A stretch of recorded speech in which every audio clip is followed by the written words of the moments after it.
এক জঙ্গলে বাস করত বাঘ ও শিয়াল। বাঘ শিকার করে খেতে ভালোবাসত আর শিয়াল অন্যের খাবার চুরি করে খাইত।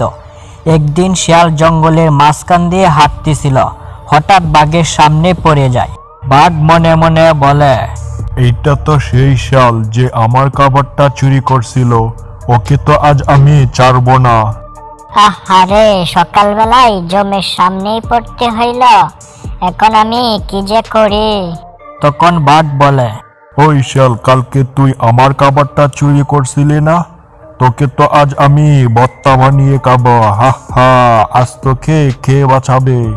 বাঘ মশাই, আমাকে ভর্তা বানিয়ে খাইয়েন, তার আগে আপনার পিছনে একবার চাইয়া দেখেন আপনার পিছনে কে দাঁড়িয়ে আছে।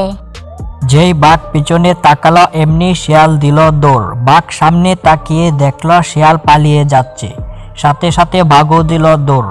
হঠাৎ বাঘ শিয়ালকে হারিয়ে ফেলল।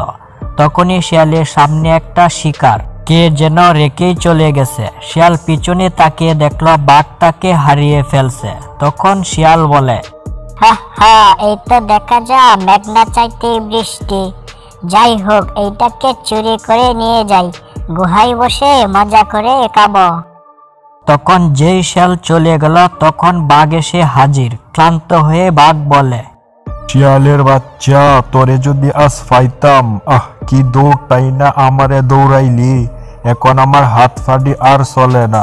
যাক, একটু বিশ্রাম কইরা লই। তখনই একটা বড় বাঘ আসলো। এসেই দেখলো তার রেখে যাওয়া শিকারটা নেই। সে ভাবছে এই বাঘ মনে হয় খাইয়া ফেলছে। সে বাঘকে বলে, ওই বাঘ, তুই আমার শিকারটা খাইলি কেন? আমি একটু পানি খাইতে গেছিলাম, এই ফাঁকেই তুই আমার শিকারটা খাইয়া ফেললি। আরে না ভাই, আমি কেন আপনার শিকার খাইতে যাব? আমি তো শিয়ালকে দৌড়াইয়ে নিয়ে আসলাম, সে আমার খাবার চুরি করিয়ে খাইছে। কি নিজে খাইয়া অন্যের গাড়ে দোষ চাপাস? আজ তোরে খাইছি। এই কথা বলে তারা দুজনের মধ্যে লড়াই শুরু হয়ে যায়।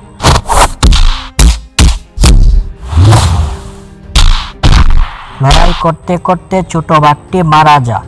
তখন শিয়াল আড়াল থেকে সব দেখে বলে, যাক, ছোট বাঘটি মরে এবার আমার জীবনটা বাঁচলো।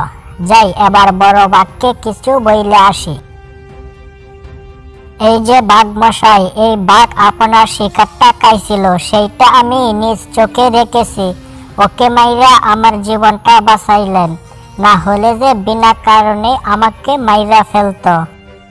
ঠিক আছে শিয়াল, এখন তুই যা, মাথাটা ঠান্ডা হোক। পরের ভিডিওতে দেখা হবে। যাওয়ার সময় চ্যানেলটা সাবস্ক্রাইব কইরা যাইস।